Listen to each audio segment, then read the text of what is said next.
So if you're on Book Talk or are a frequent reader of romance, you are probably familiar with a very famous romance trope, "Who did this to you?" "Who did this to you" is a piece of dialogue that is often spoken in a emotionally charged scene where something in the character's dynamic changes. You might have seen this if character A and character B are sitting next to each other and character A takes off their jacket and reveals a very long scar, and it makes character B possessive and worried and concerned, and then they get really intense and they say, "Who did this to you?" Often with the subtext of, "Who did this to you? I'm going to kill them." This is very swoony. Every single time I read it, somehow, even though I read it in so many books, I still get the butterflies. But have you ever stopped to ask yourself why this trope is so popular? In this short video, I'm going to briefly explain it as both a reader and a writer, explain why I think it's so psychologically appealing, and give you my tips for how to deploy it for maximum reader impact when you're writing your own story. I am not a psychologist. I don't have any degrees in psychology.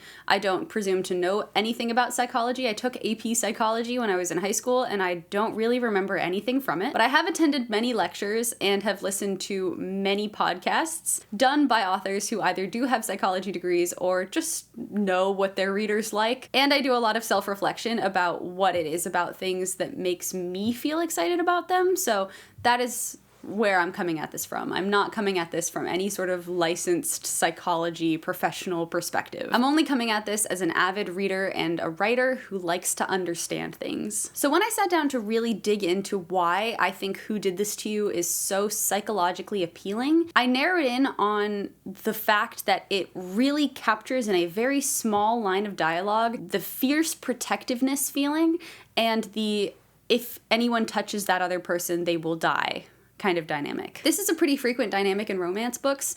It's very common that you see the very overprotective, crazy protective male main character, usually the MMC, that is extremely protective of the FMC, the female main character, and will just go above and beyond that if anyone lays a hand on the FMC, the MMC is going to kill them, the MMC is going to destroy them, the MMC is going to literally, like, they might accidentally touch the FMC's shoulder, and the MMC in some dark romance books might cut off that hand, like crazy, super fierce protectiveness. And there's a reason this dynamic appears a lot, and it's because subconsciously, a lot of people really enjoy that dynamic and reading about it. It's pleasurable, and the reason that I think it's so pleasurable is because it plays off of the idea of significance. Tropes like "Who Did This to You" make the reader feel significant. If the reader is connecting with the FMC, or if the reader is connecting with like character A and character B, or the MMC in this particular example just sees a scar and is all of a sudden all rabidly protective and says, "Who did this to you?" and is so overwhelmed with rage that they would kill anyone who ever laid a hand on you,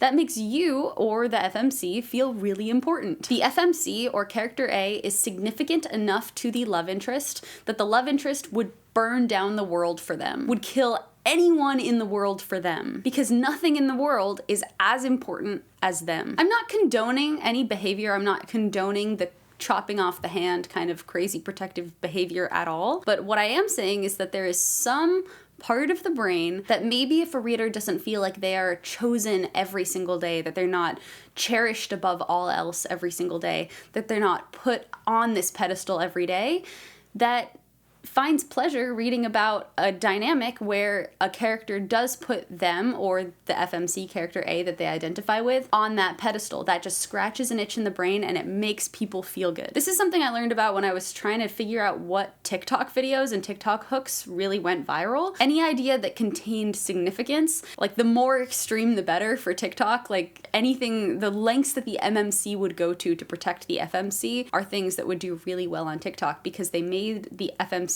or the viewer of the video emotionally feel significant. It's fun to read about, and it also plays on the idea of being fantasy fulfillment for many readers. So Who Did This to You specifically indicates a promise of violence, barely contained rage, like the thought of anyone doing anything to character A or the FMC is just so insane that it drives the MMC to do these totally crazy things. Significance is not exclusive to Who Did This to You. Like, it's just one element that plays into Who Did This to You, but significance plays into a bunch of other tropes as well. If you start to watch, if you're like on TikTok or on social media and you're starting to see all of these different viral hooks and like ideas for books that go viral, just pay attention to how many are like he'll do this for her, or he'll do this crazy thing for her, or he just absolutely loses his mind for her. It's all about significance and putting the FMC up on a pedestal, and those are videos and hooks that often do very well. But significance is not the only reason that Who Did This to You is such a pleasurable trope and has become like such a big hashtag on TikTok and has become such a frequently discussed trope. I also noticed that this trope is often used to mark or force a shift in dynamic in a romance storyline. And the promise of that shift is equally pleasurable to readers. Readers love it when there are confessions and advances and changes in romance, that like scenes that take the two characters that are not emotionally involved and not very connected and advance them to, you know, their hands brush, and then they have feelings, and then they have a confession, and they have another confession, and they're flirting with being closer to actually like declaring feelings for each other, but not quite there yet. That push-pull tension dance is what makes romances so fun to read. And a Who Did This to You scene is often used to change the dynamic between two characters that are not emotionally close together to, after that, they are much closer together. Like it changes them in some way and is almost like a little speed ramp when you're playing Mario Kart that shoots the relationship forward. It's usually not the full confession, but it can act as a partial confession and at least just a change. It can take two characters that were at each other's throats for most of the book up until that point and put them into a tender exchange, something vulnerable and something that makes them see each other as human beings instead of maybe enemies up until that point. In my opinion, confessions and partial confessions are where the most pleasure exist in romances for me. I love reading romances where characters just like have to finally confess their feelings, or it's a supercharged moment where they confess their feelings, or they start to say something and then they're cut off, or just they're like, that is the little juicy moments in a romance that really make it pleasurable to read. And Who Did This to You is often a gateway to at least a partial confession, where the character is like almost about to confess their feelings or make their feelings obvious, but there's something holding them back, or they're not being very forthcoming with everything, and it's just really, really juicy. And if readers read a lot, when they stumble upon a Who Did This to You scene, they are anticipating some sort of change like that, which also contributes to it being more pleasurable. And another reason that Who Did This to You can be such a great pleasurable scene is it gives way to a backstory and vulnerability dump. And learning about characters is also another way to deliver pleasure to readers, especially when those characters have been very cagey and secretive. This is often the case with like the grumpy stoic MMC that will not talk about his feelings, and in that tender moment you actually learn more about that character. So those three things are the main things that I have identified that make Who Did This to You especially interesting and like fun to read about, and what has made it such a popular trope.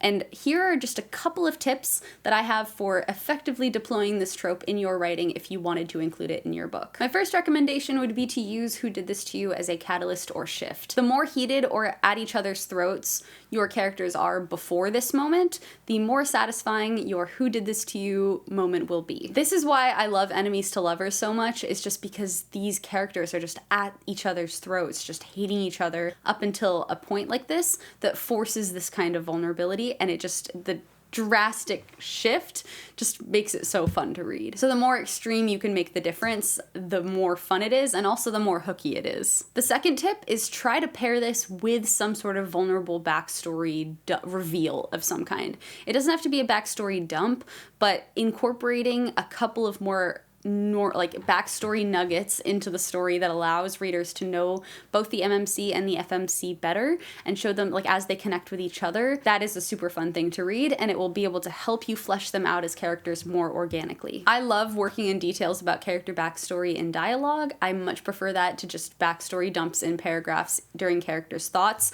and so any excuse that I can find to do that where it feels really organic, I love, and this is a scene and like a specific dynamic where it does get worked in very organically. And my third tip is have the character that you want your readers to identify with the most, usually your main character, be the character that gets Who Did This to You said to them. Like have the love interest say that to the character that your readers like are kind of identifying with at that point, like using as their conduit to experience the story. It doesn't have to be an FMC and an MMC. I'm only saying that because that's what I write. But in any story, you usually have a character that your readers have been following for longer, like your main character, and you have a love interest, and you want the love interest usually to be the one that says Who Did This to You, because that helps play into the fantasy fulfillment and the significance element that I was talking about a couple of minutes ago. I've also seen it reversed, and it's been fun when it's reversed because I read so much that I see this trope a lot, and it's fun to have the FMC say it to the MMC, and for the FMC to get protective over the MMC, like that's a fun trope reversal. But if you're going for a traditional who did this to you, this is usually how it works. And then an optional scene to pair with a who did this to you scene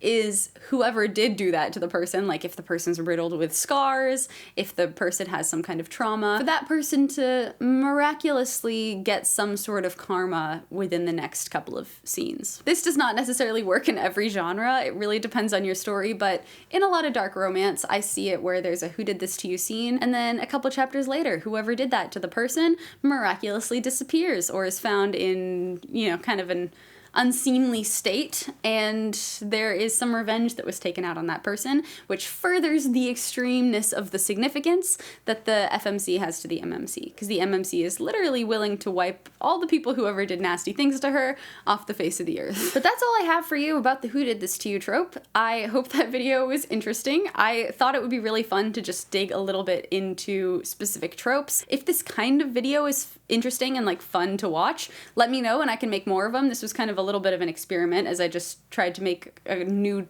type of video on the channel. I do a lot of thinking about these kinds of things just because I like to understand how things function in stories and how things function with my emotions. My goal with my stories is always to write something that makes me feel the most intensely, and so it's fun to figure out, like, when I'm reading and something makes me feel an intense emotion, I always like to stop and try to backtrack and figure out why, so I can recreate that in other scenes that I'm writing. This has made me become completely obsessed with the books that I write and has upped my enjoyment of my writing so much, which I really didn't think was possible because I've always loved to write and writing has always been my favorite thing, but nevertheless, it has. So if this is something that you enjoy and you want me to make more of these types of videos, please let me know in the comments and I would be super happy to do so. They're really fun. If you're new to my channel, my name is Claire Fraze and I'm an award-winning author who makes weekly videos sharing actionable writing tips that helped me make my own writing better. I'm the author of the 5-book paranormal thriller They Stay series, along with The Love Trials, which just came out a couple of weeks ago and which is my favorite book that I've ever written, and I am just so completely in love with it, which I'm also now realizing I don't have on my background, so I'm gonna go find that and put it back on my bookshelf. I probably had it at my writing desk because I just can't stop reading that book for fun. But yeah, I hope you have a fantastic week, everyone, and as always, happy writing.